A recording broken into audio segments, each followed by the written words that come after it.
Single dad follows little twin girls who always asks for food, and what he saw left him stunned. The wind was cold that evening, the kind that made people hurry home with their coats pulled tight and their heads down.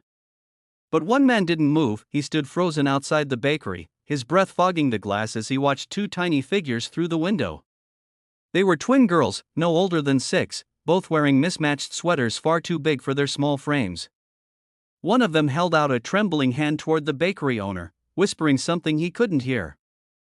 And then it happened again. The owner shook his head, and they walked away, disappointed but not surprised. That was the third time this week he'd seen them. David Harper didn't believe in coincidences anymore. Not after losing his wife 3 years ago and raising his son alone. He'd learned that life had a strange way of putting people in your path for a reason.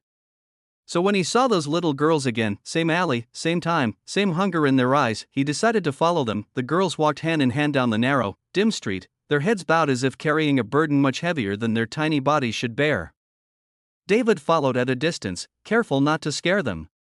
They turned a corner and disappeared into a crumbling apartment block, the kind that city planners had forgotten long ago. Rust peeled off the doors, and one flickering light bulb buzzed near the stairwell. David hesitated. Then he climbed the stairs, his footsteps echoing softly. He stopped outside the door the girls had entered. Through the thin wood, he heard muffled whispers and a cough. A deep, harsh, painful cough. He knocked gently. The voices went silent. After a long pause, the door opened a crack, and one of the girls peeked out, her big brown eyes filled with fear. "Hi there," David said softly. "I'm not here to hurt you. I just saw you at the bakery. Are you okay?" She looked back at someone inside, then opened the door wider. David's breath caught when he saw the room.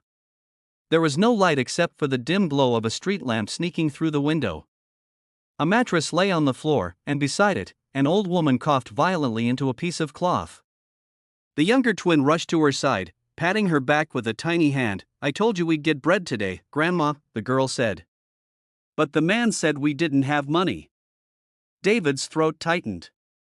The girls' faces were pale, their lips dry, their shoes full of holes. He crouched down and gently asked, "When was the last time you ate?" The older twin whispered, "Yesterday morning." He nodded slowly, fighting the lump in his throat. "Wait here."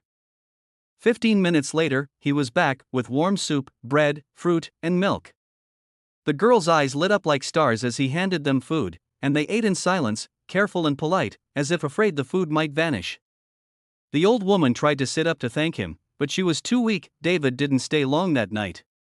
But as he walked home, his mind wouldn't rest. He thought of his own son, Ethan, 8 years old, safe and warm at home. What if it had been him in their place? He couldn't let it go. So the next morning, he went back.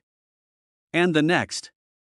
He started bringing groceries, medicine, even a heater when the cold got worse.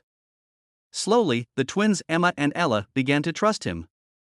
They told him how their parents had died in a car crash 2 years ago, leaving them with their grandmother, who was now too sick to work. They'd been surviving on scraps, doing little chores around the neighborhood, and begging when things got bad. David spent more time with them than he realized. He fixed their leaky roof, cleaned the apartment, and even taught them to draw, something his late wife used to do with Ethan. For the first time since losing her, he felt like he had purpose again. But one evening, when he arrived with dinner, the apartment door was wide open. His heart pounded as he stepped inside. The room was empty, no laughter, no drawings on the wall, no little shoes by the door. Just silence, and then he saw it, a small note on the table. In wobbly handwriting, it read, "Grandma is sick. We're taking her to the hospital. Don't worry, Mr. David." He rushed out, his chest tight. The nearest public hospital was 5 blocks away. When he reached it, he spotted them immediately, the twins sitting outside on the steps, holding hands, their grandmother lying on a stretcher inside. The nurse told him they couldn't admit her because there was no money. Something inside David broke. He pulled out his wallet and paid everything he had on him. The old woman was admitted, but it was too late. Her condition was too far gone. She passed away that night, whispering to David, "Please, look after them." He did. For weeks, he handled the paperwork, made calls to social services, and eventually, after a long process, gained temporary custody. The twins moved in with him and Ethan. At first, it was strange, 3 children and 1 man trying to build something that resembled a family.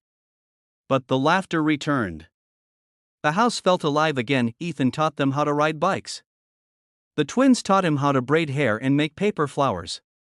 David would often find them sitting by the window, whispering to the stars, saying, "Good night, Grandma." Months passed, and one evening, while tucking them into bed, Emma looked up and asked, "Mr. David, are we your daughters now?" He smiled, tears filling his eyes. "You always were." Years later, as he watched them walk across the graduation stage, hand in hand, full of light and promise, David felt something deep inside him heal completely. Sometimes, family isn't who you're born with, sometimes, it's who you follow down a dark street on a cold night, because your heart refuses to walk away.